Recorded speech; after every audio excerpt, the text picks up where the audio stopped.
Nag-harvest po ako ngayon. Magandang araw mga kabayan. So nag-harvest po ako sa aking sili ngayon dahil may mga pakunting kuha na po mga kabayan, pakunting nahihinog. So kahit pakunti pa lang yung kuhan mga kabayan, yung tugas niya, yung matured niya, na-harvest ko na kasi sayang pag mahinog. Pag mahinog kasi mga kabayan, tulad nito, so hindi na po ito pwede sa kan, hindi na po ito ma-reject na po ito. Gawa ng pagdating sa market ito ay masisira lang ito, ilang araw lang ito po ito sa market, masisira na ito. So hindi natin paabutin ng mahinog yung mga bunga mga kabayan dahil sayang po, dahil tinatapon ko lang po dito yung mga hinog kahit malalaki. So hindi po pwede na isama dito yung hinog dahil masisira din yung ating buyer. So kailangan talaga yung ganito lang mga kabayan, yung hilaw lang talaga para tumagal siya sa market hanggang isang linggo, mahigit isang linggo. So hindi pa to masira mga kabayan. Pag hinog kasi madali siyang malanta, lalo na sa panahon ngayon mainit pagdating sa market. So madali siya malanta pag hinog. So pakunti pa lang yung kuan nito mga kabayan, yung matured niya, yung tugas niya. Kasi pag tugas, matigas siya mga kabayan, matigas at saka ingat siya.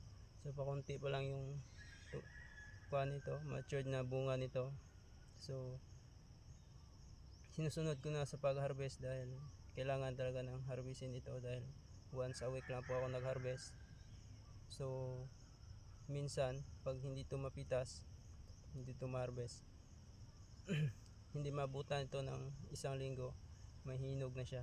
So sayang pag ganito mga lalaki, pag mahinog siya, so wala na siya, tapon na siya diretso dahil hindi naman siya pwede mabinta, dahil hindi siya pwede ma-retail sa market dahil hindi naman tumagal yon.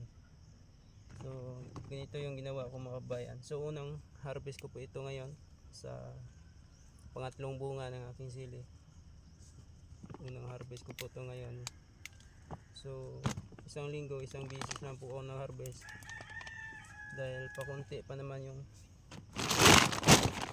kuha niya, yung matured niya, tulad nito.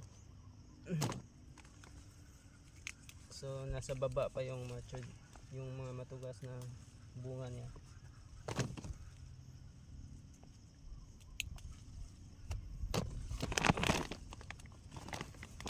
Actually mga kabayan, pag talagang marami na siyang bunga, so sabay-sabay po yung pagtanda ng kanyang mga bunga, matured ng kanyang bunga. Dalawang beses po tayo mag-harvest sa isang linggo dahil para hindi po siya mahinog. Dahil pag mahinog siya, so sayang talaga, mapunta lang po ito sa reject po. At tulad nito mga kababayan, tulad nito, so malaki siya, so hinog na ito, so hindi na po ito masama. Pwede man ito sama mga kabayan, pero pinipili po ito ng mga retailer.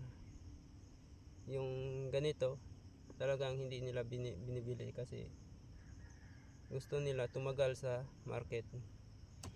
So isama ko lang po ito mga kabayan dahil kunti lang naman, ilang piraso lang po ito. Pero pag marami, hindi pwede dahil malulugi yung mga retailer natin mga kabayan. So update lang po ako ngayon sa presyo ng ating sili, no? Dito sa aming lugar ngayon ay 100 po ang per kilo. So wholesale price na po yon. So pagdating po ito sa market, pag nasa retail na po ito, so mataas na po yung abutin nito. Abot po ito ng 160 po per kilo nito dahil malaki na po yung patong nila. So sa ngayon mga kabayan, so talagang mahal yung sili, katulad nitong yung panigang. Dahil sa Northern Luzon, lalo na sa NCR, Metro Manila, talagang mahal yung sili. Ang sili doon sa kanila ngayon, dyan sa Northern Luzon, so 160, 150 per kilo, wholesale price pa yon. So pagdating yan sa market, lalong lalaki yung presyo, nasa 200, so 180 po yun.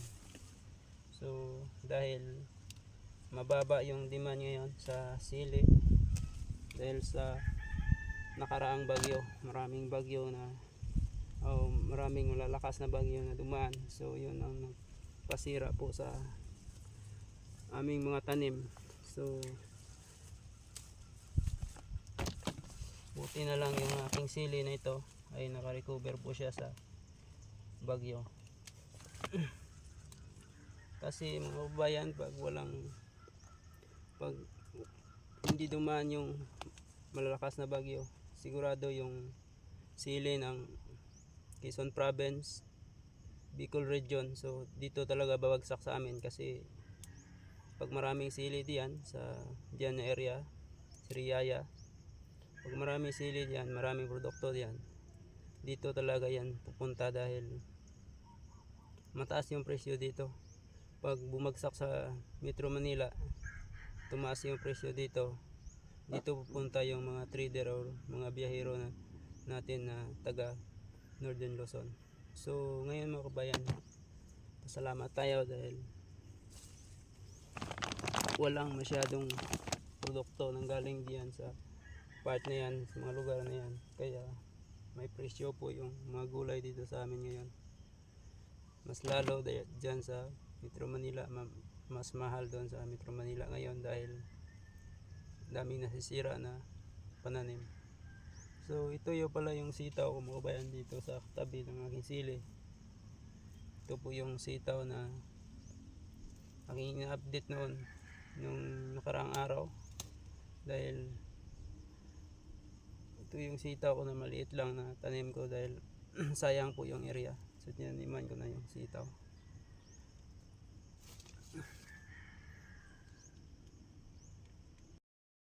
So tapos na po ako ngayon sa pang-harvest mga kabayan. Mga 4 na sako po yung aking sili. So hindi po ito bababa sa 100 kilos. So matagal po ako nag-harvest nito mga kabayan. Kahapon po buong araw ako nag-harvest nito, dahil napaka uti po mag-harvest ng sili. Napakatagal makaipon. So sulit naman ng pagod nito mga kabayan, dahil mas may magandang presyo ngayon ng sili. 100 per kilo po yung presyo ngayon, wholesale po, dahil konti lang yung mga sili, at estimate ko nito mga kabayan nasa 100 plus ka kilo. So sulit po yung pagod natin mga kabayan, maka 10,000 mahigit po tayo. So dahil ako lang po isang nag-harvest nito mga kabayan. So hanggang dito lang po tayo.